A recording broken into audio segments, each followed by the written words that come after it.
The argument of pre-nerf and post-nerf raids every expansion are always one that gets a lot of attention.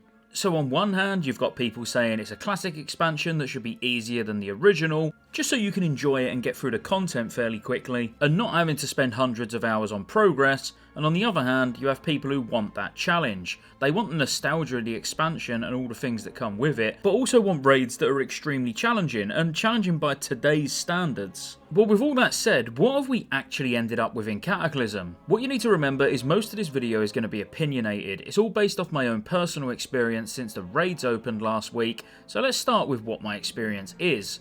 Well, we knew all along we was going to be focusing on a 10-man heroic team at launch, and that's exactly what we did.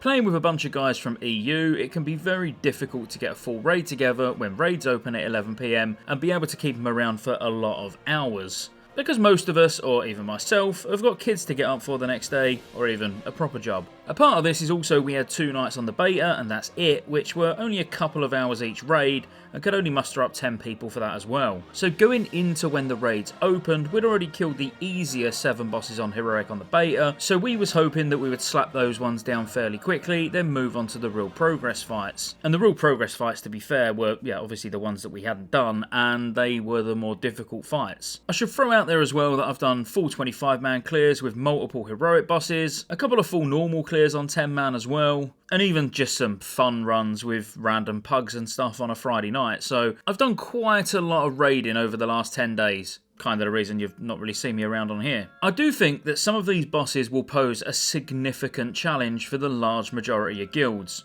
When you look at all the first guilds to clear that have been doing beta, private servers and even their own privately hosted servers to nail down every mechanic with the raid team that they're going in with. We never really see just how much prep goes in. If you're hard progging the bosses live with none of that at all, which is what we've been doing, as I say, on the vast majority of the difficult bosses, then of course it's going to take some time. These 30 to 40 wipes on bosses that you're seeing that you didn't see the top guilds do is because they'd already been through that already. So what I'm trying to say is don't get disheartened. This is actually fairly difficult content. Whilst there's no real big gear checks like there has been in previous expansions, the mechanics themselves just need to be handled right. From cutters on Sinestra to a really balanced phase 1 and 2 on Ascendant Council, so the elemental monstrosity's got as little health as possible, there's just things that you just can't get wrong. You get them wrong and it will be a wipe. So the mechanics are just very unforgiving. Some of the big burn phases at the end of fights, such as Ascendant Council, using it as an example again, can be a little bit tight. You need to make sure that everybody's maximising their damage and maybe even making minor alterations to your approach to enable your range just to keep their feet planted for as long as possible to get out as much damage in a short space of time as they can. Ultimately, to answer the question, are the raids too hard? No, would be my honest answer. Doing all of these bosses in pre-raid BIS requires so much more from your raid than it will in 3 to 4 weeks when you've been getting a few bosses worth of 372 gear each week, so naturally those fights and those more difficult phases of certain fights will just become easier with gear. So I want to touch on a few things, especially if you haven't actually started your heroic progress yet. So what bosses should you focus on first? What's the difficulties on some of the harder fights? And also I'll be putting out a bit of a tips and tricks video for some of these bosses with just things that I've learned over the last couple of weeks, but that'll be coming soon. So probably a good time to like and subscribe just so you don't miss that video, and if you haven't already picked yourself up a Rested XP leveling guide, check the pinned comment in the description. It is an affiliate link, so any guides bought go towards supporting the channel. Thanks very much. So first of all, let's start with what are the heroic bosses that you should focus on first. Again, bear in mind this is just my opinion, but they're ones that I would say have got minimal mechanics to worry about, probably not massive gear requirements, and you should be able to get down fairly quick with maybe only a handful of wipes. Starting with BWD, or Blackwing Descent, I would say Chimeron, Atramedes and Maloriak are all fairly accessible. Chimeron quite honestly just comes to your healers understanding that they don't need to top people up, they do only need to make sure that they're over 10k health, and a really good understanding of the flow of the tanking. And what I mean by this is making sure that you've got one tank that is break free for every feud. Now there's lots of ways you can handle this. You can handle it with 3 actual tanks. We've done it with 3 tanks, but you could also do it with 2 tanks and just any other class that can taunt, so a Ret Paladin would be a good example. Outside of feud, so just whenever you're fighting the boss in the road robots available. As long as you're over 10k health, you can't die. This is why having something like a Ret Paladin take the stacks of break from the boss just makes the fight so much easier, because you can have a Ret Paladin taking the break, an actual tank taking the double attacks, and then the other tank just tanking the rest of the time. It just makes the fight a lot more comfortable having that tank that takes the break stacks or a DPS that takes the break stacks, and to be fair, it then becomes pretty much a tank and spank and everything else is just on your healers. Maloriak is very easy. The thing is, Maloriak's health is so low that it's quite a boring boss, especially if you want to kill it the safe way. And what I mean by the safe way is letting a few aberrations out at a time and killing them even outside of the green phase. Because quite honestly, you're never going to be able to just stand there and nuke the boss, because you're going to want to go through 2 full cycles of the phases, so you're going to want to see 2 blues, 2 reds and 2 green phases. So there's no rush on the boss whatsoever.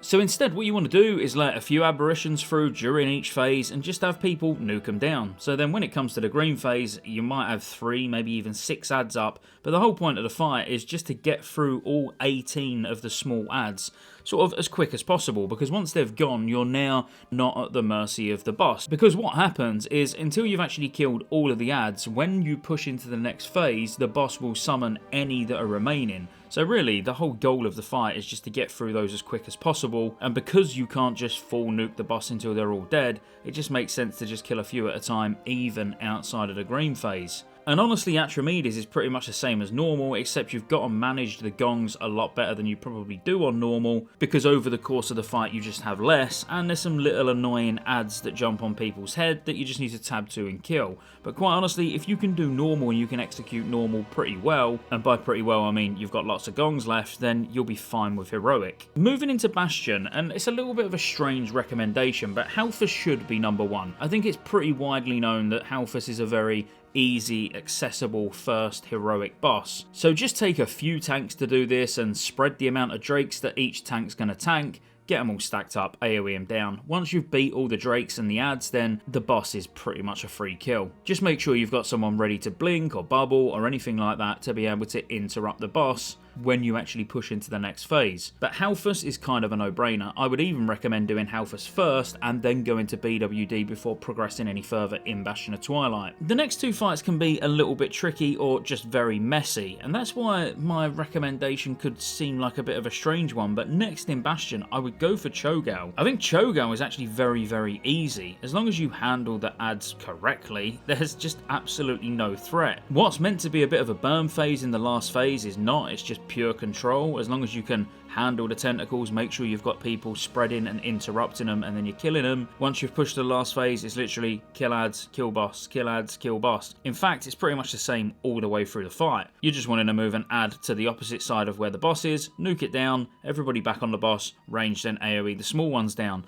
Literally rinse and repeat. If anyone's got a stressful time here, it will just be your healers. Because quite honestly, outside of that, there's not really anything new. You're going to get 2 small elementals that need to be nuked down, but the tank on his own can pretty much solo these because they've not really got that much health. And as long as you keep on top of all the other mechanics, it's actually quite an easy kill to say that it's kind of the end-wing boss of the raid. And I say kind of because really Sinestra's the real end-wing boss, if you like. Alakir is definitely a more difficult one, and Conclave just requires some organisation. But Conclave, quite honestly, if you've got people who know how to handle each platform correctly, it's not that bad. And in fact, Conclave would be one of the ones that I would recommend working on quite early. And then the difficult is to the ones that I've not really mentioned. Now, Nefarian goes without saying, you see people even wipe on Nefarian on normal, so you can imagine that heroic is just a hell of a lot more difficult. Magmor and Omnitron, the reason I'd skip both of these is because Magmor is really, really intense on your healers, and you need some really good range to be able to pump down those parasites. Whilst I wouldn't say it's a difficult fight, and I would say most guilds probably will go straight to Magmor, if you're looking for some easier heroic bosses to get started on, then the inner circle of the bosses being Atramedes, Maloriak and Chimeron are definitely a lot more friendly, I'd say, a lot more friendly.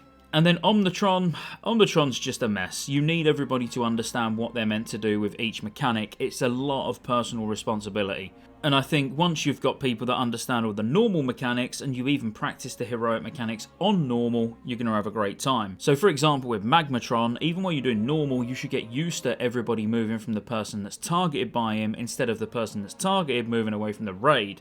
This is because when it gets empowered, you're not going to be able to move away. If you get targeted, everyone needs to move from you. So you might as well get used to doing that now. And then you get some other annoying things like getting gripped in with Toxitron, so that means you need to deal with the ads super fast. So if those poison ads are lasting a long time on normal, start prioritizing them and making sure that they go down as quickly as possible. And the big one is not being reliant on the pulls on the floor to do the extra damage and get the mana back, because you'll only have limited time in those, because sometimes they get really big and they blow up. Twin Dragons is not actually too bad in Bastion of Twilight. This is one where I think you'll do it fairly early compared to the other bosses. Again, it just feels like there's a lot going on, and as long as you've got a team of people that understand how they manage the Shadow Realm, then you're laughing. In fact, we don't even manage the Shadow Realm, but I am specifically talking 10-man heroic now. We've realised that actually we can just send a tank down each time, and because we use 2 Blood DKs and they're absolutely broken, the Blood DK can literally just clear the room out and then come back up. So then really it's just like normal for everybody else other than the tanks. The tanks have just got that little extra duty to do. We know one of the popular ways of doing it, and how we actually done it week 1 and even on the beta, was using a rogue and sending a rogue down that just stayed down there the entire time. But we quickly realised this week that actually that's just not needed. We can send a tank down every 5th stack and he can just clear it out, so that's pretty good. Ascendant Council, I actually love the fight, but I hate people having to learn the fight because there's a lot going on. There'll be a lot of the same mistakes you see happening over and over again, and ultimately you're kind of sitting through 2 phases that are quite hectic before you even get to the real fight. So I'd kind of compare it to something like Lich King, if I'm honest. You know, where you've got like the first couple of phases absolutely nailed down, you know what you're doing, you can handle the mechanics, and then you get to the last phase and you wipe. It's a big, long waste of time to get to the last bit where it really kicks off and then you lose it. Because quite honestly, the last phase is probably the most deadly, and the first 2 phases, because you're having to balance the health of the bosses, it can just feel like it's dragging on for a bit.